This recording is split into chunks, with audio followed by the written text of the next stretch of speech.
There was a situation off camera that needed the attention, so it created a gap in the video. In fact, if one measures the chart in the transcript, the tangent becomes a bit deformed in that last 30 seconds.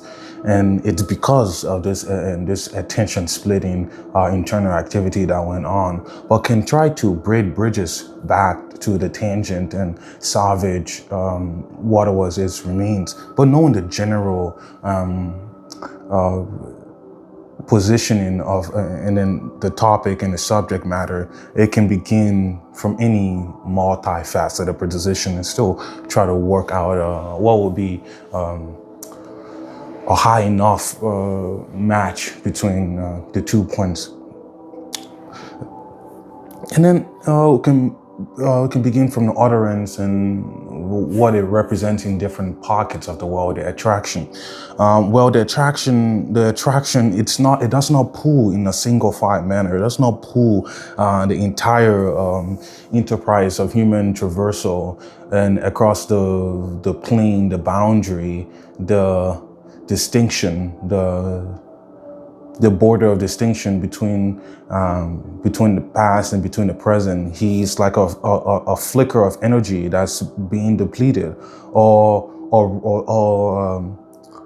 a string that is being that has where the ashes remain, or the made up part of the past, and then where is left of pure unburned potential, unused potential, and then the plasma that is the fire, and the fire is a state of matter.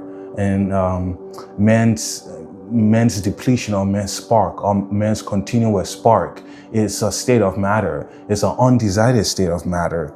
And because he's constantly moving information around, he's moving and shifting the world around. He is agitating the mixture. He goes deep and he agitates the mixture, and it's a field day for entropy. He creates much disorder, and then out of this disorder, and then all the things that are a signature of man's hand are the products that he's moving on now. So it creates in different pockets. It creates different pockets of likelihoods. That's what is the attractor, is the probability of likelihood of all the things that are possible to occur. How do certain cases of occasions have a certain favorability? It's more favorable that certain acts become, and then some of them become instantiated in literary laws about the behavior of the universe. Because X is such, this is also this is a byproduct of this increase of this variable. So then the world has that explainability to it. It also has its A to B to C sequencing explainability to it. Its determinism. So you can explain it in that sense, that because this event happened, this event influenced that event, and when X and Y was going on, correspondingly in context, this is in GW-sub 2 was also going on. And these are variations of factors and factors and factors, and factors are fractal. This is divergent, it's self-similar across different data points. And what all these events are or lead up to is a certain likelihood occurring in the world. But in all these different possibilities, there must always be, and there will always be, just given the likelihood of the calculation, what becomes of it, that in the universe where anything is possible, all these things that are counterintuitive and mind-bending, or perhaps puzzling, or you're suspicious of, are just enough to become likely. There are doorways into reality that are impossible to describe and too strange to suppose. And this is because one was thrown into being with no foresight of what it is. They had to develop their analysis of the model and create this comprehensive delineation of it in real time, in present time, in the inventing of moment to moment life, and then that's something to take home as well. But to move on to other things that relate to the world, other than the utterance and then the attraction that comes from it, will further on go on to the opening of the earth and and when he steps back from this on the defense, he pulls back from his momentum. It's called the causation of his momentum. to get a broad stroke capture on it, when he moves back from being driven by his history, from his inherited experience, intergenerationally inherited experiences, and he can now step back out, meta thing long enough that he can see the axis of his culture. He can see the axis that he's driven on. He can resonate with his linkage to the divine. That's on the z-axis as well. He's also influenced from this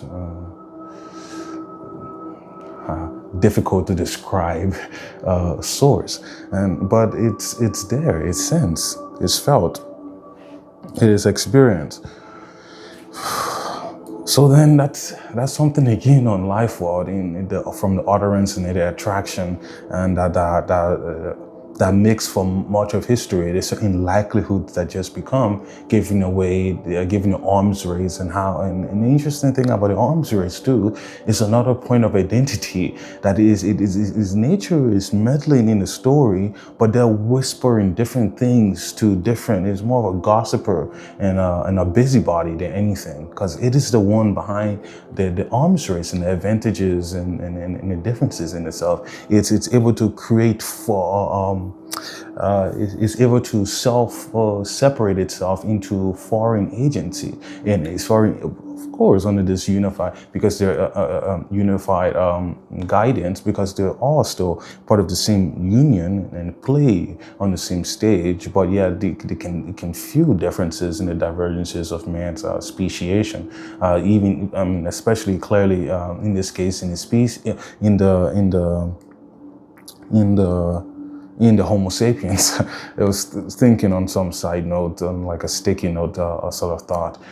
Even the Homo sapiens, they are diverse and separated from the languages to their culture, their theories of weaving, from chopsticks to spoons to any other means that they get at this thing, because they are multi-variable. It's a way of the world that then they create this wisdom of the crowd average that is the thing, but the world can be dealt with from many different perspectives. These are axes of approach, these are ways, these are styles, a very clear technical common word to describe it is way. That way is the telos. Way is the each individual have their telos, and cultures have a cultural telos, because of their practices, their beliefs, and their traditions. Their practices, their tradition. So they have that telos about them as well, and it backs them up and it pulls them forward. And it creates onto yourself, because the imagination itself as a tool. Imagine it as a tool. Sterilize it, a true independent psychotechnology. It's a tool for generating outputs. It's a tool for generating and information, data. Data can come from anywhere, but something from the imagination. It's much easier. It's not a lot of handiwork and elbow grease is required to generate data from the imagination. One perhaps just needs to be prompted. That's why there's some cerebral system is using the imagination also to incite them to utilize, exert their agency in certain ways. It's the go-to. It's called the influence of the hypothalamus, and that's the drawback for a certain motivation, hunger, thirst, lust, or courage. They are driven by the thought. There's the thought that is present prior to taking any acts that correspond to the system objective of love and patience or magnanimity. Because these things are layered into another and out of another, and inside the world of incitement, outside the world of attraction, to create a certain the certain state picture that you find the word spirit in. What state picture do you find it in? If you're in the golden ages, perhaps it's a different vibe. If you're in the Great Depression, it's a different vibe. If you're post-epidemic, you're in a different vibe. The vibe of the word spirit changes, and the goal is to from this fluctuation, stabilize and maintain this specific equilibrated vibration. So you want overall harmony. Why are these words like harmony and balance? But perhaps you can skill it. It gets more technical. And the most technical you can get it is like an equalatory statement. You are seeking a system, self-stabilized state. That's it's a combination of elements that are driving towards a particular goal, and this goal changes depending on the level of self-contradiction within the system. There are system intrinsic problems like poverty and illiteracy and what else? Addiction. There are system intrinsic problems, and then there are problems on the outside. They're all evolving of human and this higher animal activity. So you see, when man becomes, it is this, his authentic actualization gains critical mass. When it gains critical mass, nothing changes about the rest of the world. The weather conditions do not becomes worsen or lessen. No spontaneous tsunamis. The birds do not now migrate north during winter. Nothing really to the poles. All call them the peripheral activities of the enterprise are left to their bidding, are left to take the course of nature. But the attention is only focused on this species, on what is potential for, where it's heading, what is it going to make of itself. It's a grand, will lose that type of attitude. It's a grand experiment to find out what will happen about the species, what will it become. I mean, well, we can take on a God's eye view on man as far as one can get out of their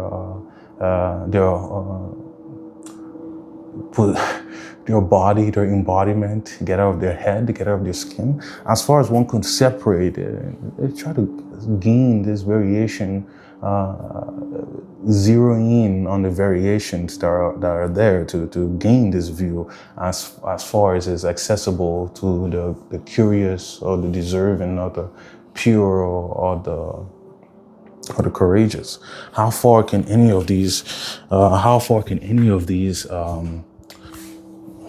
sites, scenery of mental inventory, and how far can these things go? What does it bring up of it? Does it increase your earning power, or does it solve your interpersonal conflicts, or gives you a better relationship with your stepdaughter? What changes about you once that you become authentically actualized?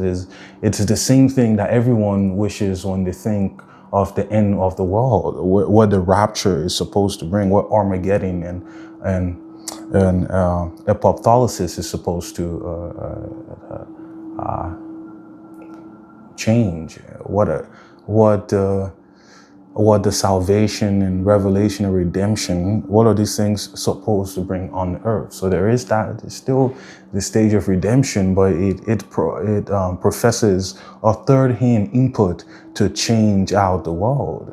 But the return of the Holy Spirit precede the Armageddon, and the return of the Holy Spirit necessarily through this electronic medium gives us our cake, and we can have it too. We can eat it in the present moment. We can have Eden if we associate under its prerequisites. That's you coming with a belief, a condition, an existential mode, and and those folks coming over with that of a similar binding, interlocking, altruistic, symbiotic disposition for for cohabitation. I mean, these are the guidelines of living if you do not want conflict. I mean, these are it's low grade conversations we're having here when we speak of getting together and formulating peace. It's simply that there's just so much chaos in the system that the truth is not heard, that the news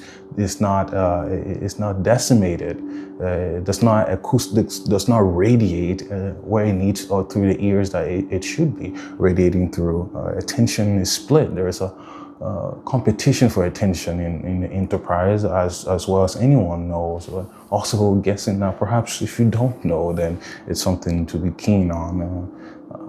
Keeping ears to the ground, trying to break through the cracks and not leaving any of those stones unturned. That becomes evident that there's a competition for attention in the human world.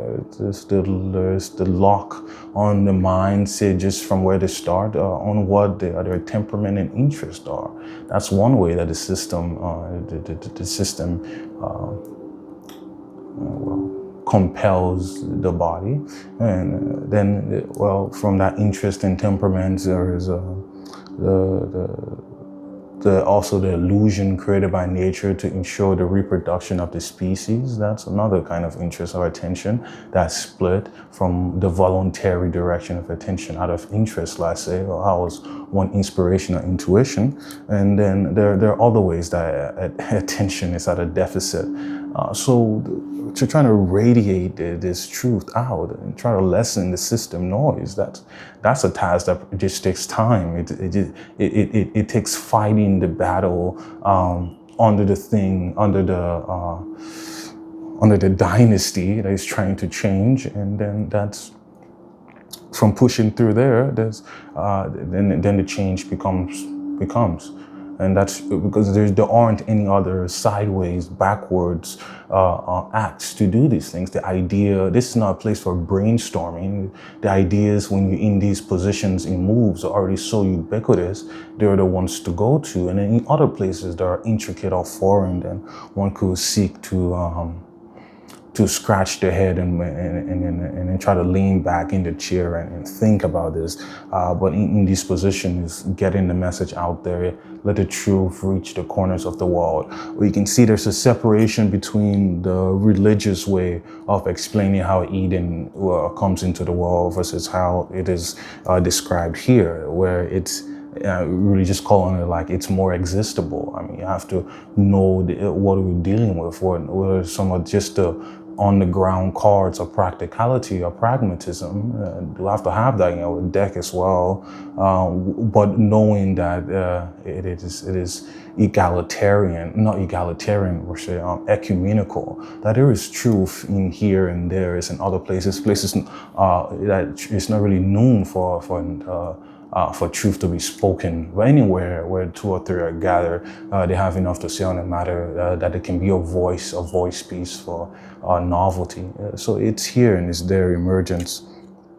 And it's not one predominant monopoly on the world. I can speak on the hegemony of those who trace their ancestry to Europe. They have a certain input on the matter that is clear, just in their way of organizing themselves politically, traffic laws, how to handle public sanitation, just what you consider base, but yet it's still foreign for subsections of other pockets of the world to not have gotten the memo on how to organize the habitat to these standards. And there are multiple ways to be modern. It does not have to be the style taken over by the industrialized nations.